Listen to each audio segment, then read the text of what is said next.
Kailan huling umiyak ang isang Diyos? Pag naalala ko yung nanay ko. Kasi, the moment na nag-abroad kasi ako, ang pinaka gusto kong mangyari talaga is mabigyan ng magandang buhay pa rin.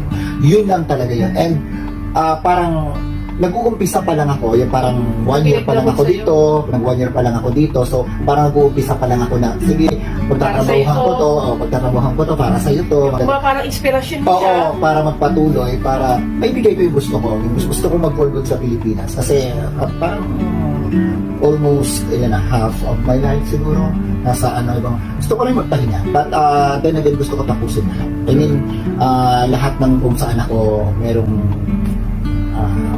sa mga pagkukulang, so kailangan ko mapunan muna, matapos ko muna lahat ng mga obligasyon ko before ako umuwi, para kampante naman ako, yung parang magpo-forward ako ng wala akong